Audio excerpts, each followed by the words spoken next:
கர்த்தருடைய நாமத்துக்கு மகிமையுண்டாவதாக. இன்றைய வார்த்தை சங்கீதம் 112:2.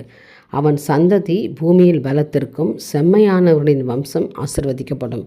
எனக்கு அருமையான தேவனுடைய பிள்ளைகளை, இந்த காலை வேளையில் ஆண்டவர் உங்களை ஆசீர்வதிக்கிறேன்னு சொல்கிறார். அதான் உங்களை மாத்திரமல்ல, உங்களோட வம்சத்தையே, உங்கள் சந்ததியே நான் ஆசீர்வதிக்கிறேன் என்று வாக்கு கொடுக்குறார். விசுவாசிக்கிறோம். ஆமேன்னு சொல்லுங்கள். நீங்கள் தேவனுக்கு பிரியமான மகனாய் வாழும் பொழுது உங்களையும் உங்கள் பிள்ளைகளையும் தேவன் ஆசீர்வதிக்கிறவராக இருக்கிறார். குடும்பமாய் கர்த்தரை தேடும் பொழுது உங்கள் வம்சத்தை கர்த்தர் விருத்தி அடை செய்கிற தேவனாக இருக்கிறார். அதை தான் நீங்கள் ஆண்டவர் சொல்கிறார். அவன் சந்ததி பூமியில் பலத்திருக்கும். ஆமென், அல்லேலூயா. பலப்படும்.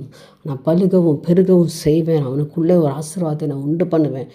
அவன் சந்ததிக்குள்ளே ஒரு ஆசீர்வாதத்தை நான் கொடுப்பேன். அவர்கள் என் ஜனமாக இருப்பார்கள். நான் அவர்கள் தேவனாக இருப்பேன் என்று தேவன் இந்த நாளில் வாக்கு கொடுக்குறேன். நம்புகிறவங்க ஆமேன்னு சொல்லுங்கள். நீங்கள் செம்மையானவர்களின் வம்சம் ஆசீர்வதிக்கப்படும். அது மாத்திரமல்ல, செம்மைன்னா முழுமையாக, உண்மையாக, கர்த்தருக்கு பிரியமாக, எல்லாவற்றுக்கும் அவருக்கு பயந்து நடுங்கி அவரை விசுவாசிக்கிறவர்களை தேவன் ஆசீர்வதிக்கிறாராம். நீங்கள் எப்படி இருக்கிறீங்க? கர்த்தருக்குள்ளே இருக்கிறீங்களா? கர்த்தருக்குள்ளே உங்களை ஆத்துமா மேன்மை பாராட்டுறவராக இருக்கிறீங்களா? ஆண்டவரை துதிக்கிறவங்களா இருக்கிறீங்களா? ஜெபிக்கிறவங்களா இருக்கிறீங்களா? அதிகாலையில் தேவனை தேடுறவங்களா இருக்கிறீங்களா? எந்த நேரமும் கர்த்தரை துதிக்கிற ஒரு அனுபவம் உன்னுடைய வாழ்க்கையில் இருக்கிறதா? அப்பொழுது உன் சந்ததி ஆசீர்வதிக்கப்படும். உன் வம்சத்தை தேவன் ஆசீர்வதிக்கிறவராக இருக்கார். இன்றைக்கி நாம் மட்டும் ஆசீர்வாதம் பெற்றால் போதும் நினைக்கக்கூடாது.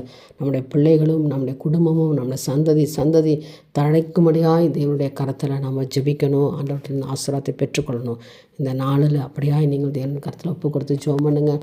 கர்த்தர் உங்கள் சந்ததியையும் உங்கள் வம்சத்தையும் கர்த்தர் ஆசீர்வதிக்க அவர் கிருபையாக இறங்குவாராக.